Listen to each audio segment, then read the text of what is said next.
In 1 Peter 3, 1 ಪೇತ್ರ 3ರಲ್ಲಿ ಹೀಗೆ ಹೇಳುತ್ತೆ. he says, husbands, verse 7, 7ನೇ ವಚನ ಅದೇ ರೀತಿಯಾಗಿ ಪುರುಷರೇ, live with your wife in an understanding way. ನೀವು ವಿವೇಕತನದಿಂದ ಹೆಂಡತಿಯ ಜೊತೆ ಒಗತನ ಮಾಡಿ. What must a wife understand about what must a husband understand about his wife? ಒಬ್ಬ ಗಂಡನು ಪುರುಷನು ಹೆಂಡತಿಯ ಬಗ್ಗೆ ಏನು ಅರ್ಥ It's ಮಾಡ್ಕೊಳ್ಳಬೇಕು? written there ಅಲ್ಲ ಬರೆದಿದೆ. that she is a weaker person being a woman. ಆಕೆ ಹೆಂಡತಿ ಸ್ತ್ರೀ ಆಗಿರೋದ್ರಿಂದ ಬಲಹೀನಳು ಅನ್ನೋದನ್ನ ಅರ್ಥ ಮಾಡ್ಕೊಳ್ಬೇಕು. So if you are traveling, ನೀವು ಪ್ರಯಾಣ ಮಾಡ್ತಾ ಇದ್ರೆ, and who's going to carry the suitcase, the husband or the wife? ಯಾರು ಆ ಸೂಟ್ಕೇಸ್ ಎತ್ಕೊಳ್ಬೇಕು, ಗಂಡನ ಹೆಂಡತಿನ? You go to the villages, the wife is carrying the suitcase on the head. ಹಳ್ಳಿಗಳಲ್ಲಿ ಹೋದ್ರೆ ಹೆಂಡತಿ ತಲೆ ಮೇಲೆ ಆ ಭಾರವನ್ನು ಎತ್ಕೊಂಡ, The husband is walking like a maharaja in front. ಮಹಾರಾಜನ್ ತರ ಗಂಡ ಮುಂದೆ ನಡ್ಕೊಂಡು ಹೋಗ್ತಾ ಇರ್ತಾರೆ. But I think more sensible people, they'll carry the suitcase because the wife is weaker. ಪ್ರಜ್ಞೆ ಇರುವಂತವರು ಹೆಂಡತಿ ಬಲಹೀನಳು, ನಾನು ಎತ್ಕೊಂತೀನಿ ಅಂತ ಗಂಡ ಎತ್ಕೊಳ್ಬೇಕು. I hope all of you carry the heavier suitcase. Your wife can carry the lighter one, that's okay. ನಾನು ನಂಬ್ತೀನಿ ನೀವು ಎಲ್ಲ ಭಾರವಾಗಿರೋದನ್ನ ಗಂಡಂದಿರು, ಕಡಿಮೆ ಭಾರ ಇರುವಂತದ್ದು ಹೆಂಡತಿಯರು ತಗೊಳ್ಬಹುದು. She is a weaker vessel physically, emotionally also. ಶಾರೀರಿಕವಾಗಿ ಮಾನಸಿಕವಾಗಿ ಹೆಂಡತಿ ಬಲಹೀನಳು. Not spiritually. ಆತ್ಮಿಕವಾಗಲ್ಲ. Spiritually she can be equal to you. ಆತ್ಮಿಕವಾಗಿ ನಿಮಗೆ And ಸಮನಾಗಿರಬಹುದು. some wives are more spiritual than their husbands. ಕೆಲವು ವಿಷಯಗಳಲ್ಲಿ ಸ್ತ್ರೀಯರು ಗಂಡನಿಗಿಂತ ಆತ್ಮಿಕರಾಗಿರ್ತಾರೆ. But physically, ಆದ್ರೆ ಶಾರೀರಿಕವಾಗಿ woman is weaker than the man. ಗಂಡನಿಗಿಂತ ಹೆಂಡತಿ ಬಲಹೀನಳು. Emotionally also she is weaker. ಮಾನಸಿಕವಾಗಿ ಆಕೆ ಬಲಹೀನಳಾಗಿ She'll cry easily. ಬಹಳ ಬೇಗ ಅಳದುವಂತ See, ಸ್ವಭಾವ. why is that? ಯಾಕೆ? Because God has made a woman to be a mother. ದೇವರು ಒಬ್ಬ ಸ್ತ್ರೀಯನ್ನು ತಾಯಿಯನ್ನಾಗಿ ಮಾಡಿದ್ದಾರೆ. A mother must be very sensitive to the needs of the baby. ಆ ಒಂದು ತಾಯಿಗೆ ಒಂದು ಸ್ವಭಾವ ಇರುತ್ತೆ, ಮಗುವಿನ ಕೊರತೆಗಳನ್ನ ಅರ್ಥ ಮಾಡ್ಕೊಳ್ಳುವಂತದ್ದು ಸೂಕ್ಷ್ಮತೆ. That's why God has made her different from the man.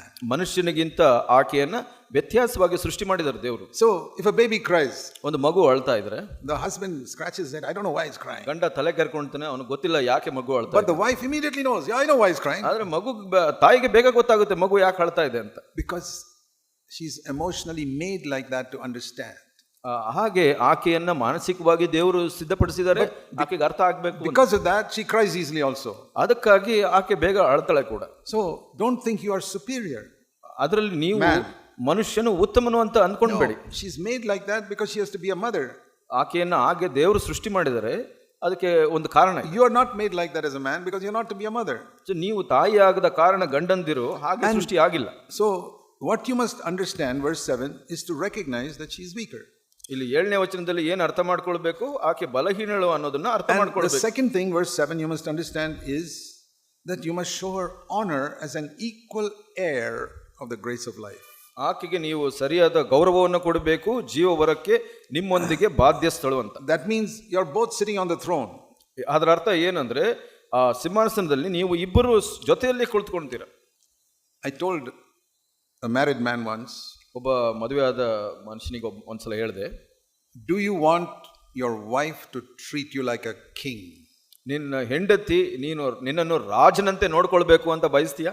I want to ask all of you husbands, would you like your wife to treat you like a king? ಎಲ್ಲ ಗಂಡಂದಿರಿಗೆ ನಾನು ಪ್ರಶ್ನೆ ಕೇಳ್ತೀನಿ, ನಿಮ್ಮ ಹೆಂಡತಿಯರು ನಿಮ್ಮನ್ನ ರಾಜನಾಗಿ ನೋಡ್ಕೊಳ್ಬೇಕು ಅನ್ಕೊಂತೀರಾ? All of you will say yes. ಎಲ್ಲರೂ ಹೌದು ಅಂತ ಹೇಳ್ತೀರಾ? I'll show you a simple way. ನಾನು ಬಹಳ ಸರಳವಾದ ಒಂದು ವಿಧಾನ, ದಾರಿಯನ್ನು ತೋರಿಸ್ತೀನಿ. You treat her like a queen. ಆಕೆಯನ್ನ ನೀವು ರಾಣಿ ತರ ನೋಡ್ಕೊಳ್ಳಿ. Then you will automatically be the king. ನೀವು ತಾನಾಗಿಯೇ ನೀವು ರಾಜನಾಗ್ಬಿಡ್ತೀರಾ. But do you treat your wife like a queen or do you treat her like a servant? ನೀವು ಆಕೆಯನ್ನ ರಾಣಿಯಂತೆ ನೋಡ್ತೀರಾ, ಇಲ್ಲ ಸಹಾಯಕ್ಕೆ ಒಬ್ಬ ಕೆಲಸಗಾರರ ತರ ನೋಡ್ತೀರಾ? This is not Zach Poonen speaking, this is the Holy Spirit in verse 7 here. ಇಲ್ಲಿ Zac Poonen ಅವರು ಹೇಳ್ತಾ ಇರೋದ್ರಲ್ಲಿ ಇಲ್ಲಿ ದೇವರ ವಾಕ್ಯ ಹೇಳ್ತಾ ಇದೆ. Joint heir, that means sitting at the same level. Two thrones are the same level. ಅಲ್ಲಿ ಆದ್ರೆ ಬಾಧ್ಯಸ್ಥರಾಗಿರೋದು ಅಂದ್ರೆ ಒಂದು ಸಿಂಹಾಸನದಲ್ಲಿ ಇಬ್ಬರು ಕುಳಿತುಕೊಂಡಿರೋದು. It says if you don't understand this, ಇದು ಅರ್ಥ ಆಗಿಲ್ಲ ಅಂದ್ರೆ ನಿಮಗೆ, you husbands, ನೀವು ಗಂಡಂದಿರು, when you pray, ನೀವು ಪ್ರಾರ್ಥನೆ ಮಾಡಿದಾಗ, verse 7, 7ನೇ God will not hear your prayer. ನೀವು ನಿಮ್ಮ ಪ್ರಾರ್ಥನೆಯನ್ನು ದೇವರು ಕೇಳಿಸಿಕೊಳ್ಳೋದಿಲ್ಲ. I am absolutely convinced that God does not hear the prayer of many men because they do not treat their wife as an equal heir. ನನಗೆ ಖಂಡಿತವಾಗಿ ಗೊತ್ತಿದೆ, ಬಹಳಷ್ಟು ಗಂಡಂದಿರ ಪ್ರಾರ್ಥನೆ ದೇವರು ಕೇಳೋದಿಲ್ಲ. ಯಾಕೆ ಅಂದ್ರೆ ಅವರ ಹೆಂಡತಿಯನ್ನ ಅವರು ಸಮನಾಗಿ ನೋಡೋದಿಲ್ಲ. There are many conditions for answered prayer. ಪ್ರಾರ್ಥನೆ ಉತ್ತರ ಕೊಡ್ಲಿಕ್ಕೆ ಬಹಳ ನಿಯಮಗಳಿದೆ. One, there must be no sin in your heart. ನಿಮ್ಮ ಹೃದಯದಲ್ಲಿ ಯಾವ ಪಾಪ ಇರಬಾರದು. ಮೊದಲನೇದಾಗಿ Psalm 66:18. ಕೀರ್ತನೆ 66:18 ಹೇಳುತ್ತೆ, There's that if you regard sin in your heart, God will not hear you. ನಿಮ್ಮ ಹೃದಯದಲ್ಲಿ ಪಾಪ ಇದ್ರೆ ದೇವರು ನಿಮ್ಮ ಪ್ರಾರ್ಥನೆಯನ್ನು ಕೇಳೋದಿಲ್ಲ. Second is faith. ಎರಡನೇದಾಗಿ ನಂಬಿಕೆ. Hebrews 11:6. ಇಬ್ರಿಯ 11:6. Without faith it is impossible to please God. ನಂಬಿಕೆ ಇಲ್ಲ ಅಂದ್ರೆ ದೇವರನ್ನ ಮೆಚ್ಚಿಸೋದು ಅಸಾಧ್ಯ. And James chapter 1 ಯಾಕೋಬ 1 verse 4 to 6. 4-6 That if you don't believe, don't expect that God will ever answer your prayer. ನಿಮಗೆ ನಂಬಿಕೆ ಇಲ್ಲ ಅಂದ್ರೆ ದೇವರು ಏನು ಮಾಡ್ತಾರೆ ಅಂತ ಬಯಸಬೇಡಿ. What is the first one? ಮೊದಲನೇದೇನು? No sin in your conscience. ನಿಮ್ಮ ಮನಸಾಕ್ಷಿನಲ್ಲಿ ಏನು ಪಾಪ ಇಲ್ಲದೆ ಇರೋದು. You must pray in faith. ನೀವು ಪ್ರಾರ್ಥನೆ ಮಾಡುವಾಗ ನಂಬಿಕೆಯಲ್ಲಿ ಪ್ರಾರ್ಥನೆ ಮಾಡಬೇಕು. ಮೂರನೇದು, you must honor your wife as an equal heir. That is 1 Peter 3:7. 1 ಪೇತ್ರ 3:7 ಹೇಳೋ ಹಾಗೆ ನಿಮ್ಮ ಹೆಂಡತಿಯನ್ನು ಸಮನಾಗಿ ಬಾಧ್ಯಸ್ಥಳು ಅಂತ ನಡೆಸಿಕೊಳ್ಳಬೇಕು. Three reasons why prayers are not answered. ಈ ಮೂರು ಮುಖ್ಯ ಕಾರಣಗಳಿಂದ ಪ್ರಾರ್ಥನೆಯು ಉತ್ತರ ಸಿಗೋದಿಲ್ಲ. If you pray and you're not getting an answer, you check up which of these three reasons is the reason for it. ನೀವು ಪ್ರಾರ್ಥನೆ ಮಾಡಿದಾಗ ದೇವರ ಉತ್ತರ ಸಿಗ್ತಾ ಇಲ್ಲ ಅಂದ್ರೆ ಯಾವ ಕಾರಣ ಇರಬಹುದು? ಈ ಮೂರು ಕಾರಣಗಳಲ್ಲಿ this is all in scripture. ಇದೆಲ್ಲ ದೇವರ ವಾಕ್ಯದಲ್ಲಿ ಇದೆ. The devil doesn't want you to know it because he doesn't want any of your prayers to be answered. ಸೈತಾನ್ ನೀವೆಲ್ಲ ಇದೆಲ್ಲ ತಿಳ್ಕೊಳ್ಬಾರ್ದು ಅಂತ ಬಯಸ್ತಾನೆ. ಯಾಕೆಂದ್ರೆ ತಿಳ್ಕೊಂಡ್ರೆ ನಿಮ್ಮ ಪ್ರಾರ್ಥನೆಗೆ ಉತ್ತರ ಸಿಕ್ಬಿಡುತ್ತೆ. I'll tell you for myself.